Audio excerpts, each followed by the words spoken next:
It's the final of Indian Wells and we've got the Brit Jack Draper into his first Masters final and he's up against the Dane, Holger Rune. This one's gonna be a cracker. This is the preview. Let's go through it.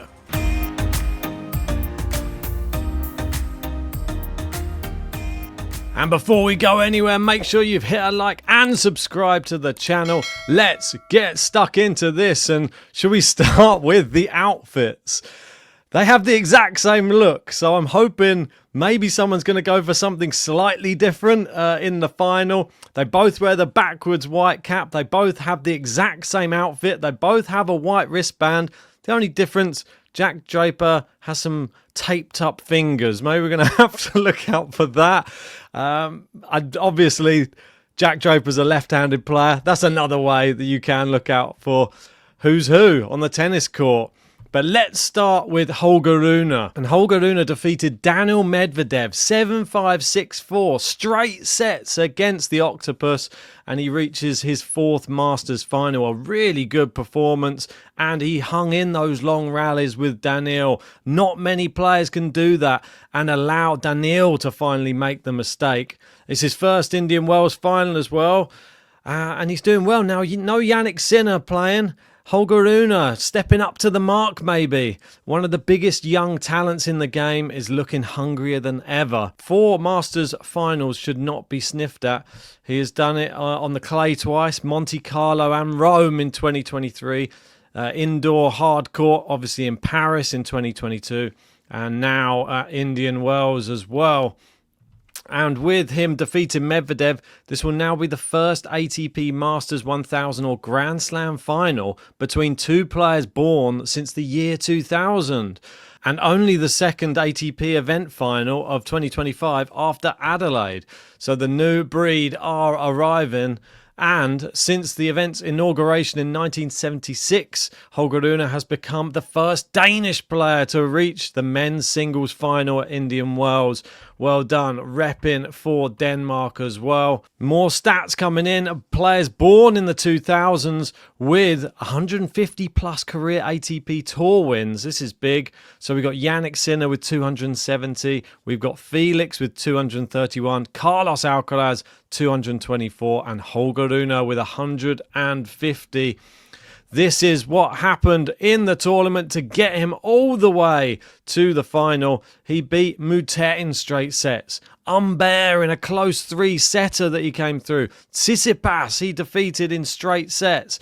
Then Talon Griekspoor, it was a tough one, but he came through with flying colours in that quarter-final. And Daniil Medvedev, he'd made it all the way to the semi-final, so he was playing well. But Holger Rune, when he's in form, he's a really tough player to get out of there. And to do it in straight sets against Daniil, I thought was really impressive. Holger Rune's backhand, it is a bullet. And Medvedev couldn't handle the pace on it a lot of the time. And the serving was pretty good as well. There's a lot of things all coming together at the moment for Holger Rune. And it's great to see him playing his best tennis again.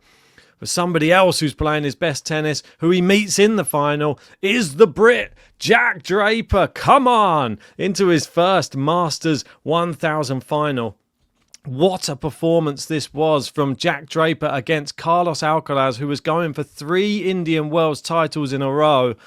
And he ends Carlos's 16-match winning streak at Indian Wells, defeated the 2-time defending champion 6-1, love 6 and then 6-4 to reach his first Masters final and enter the top 10. That's right, everyone. The top 10 is there. Come on. The 5th Brit to reach a Masters final and the 5th Brit to enter the top 10.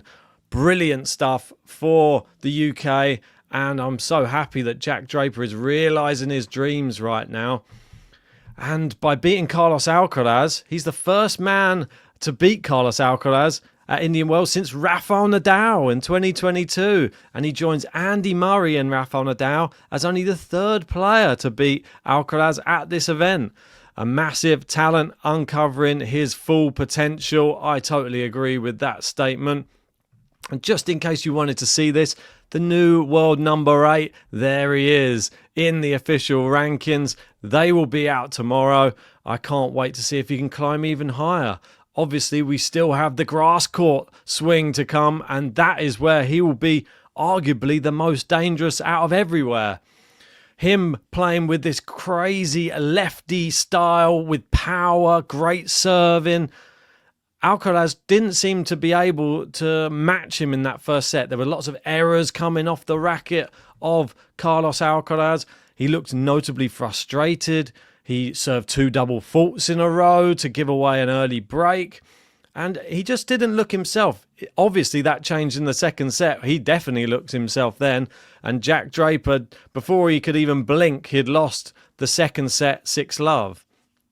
But with 2 quick sets like that, you might think this probably helped Draper more in the third. If there had been 2 grueling first 2 sets, and then we got into a decider, maybe Alcaraz would have the stamina. But 2 quick sets meant Draper, he was able to go off court, have a toilet break, come back out refreshed, and then he looked back to his best again. And it was a real battle in that third set. And the way it sort of balanced on a sixpence, that one moment, the double bounce, was it, wasn't it? It definitely wasn't. And did the umpire, Leone, speak before Alcaraz hit the ball? Probably did, but then would it have even affected the way the ball travelled? Probably not.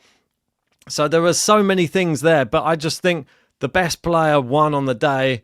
I don't think Alcaraz can have any arguments. He definitely didn't say anything that would have suggested that Jack Draper didn't deserve the win.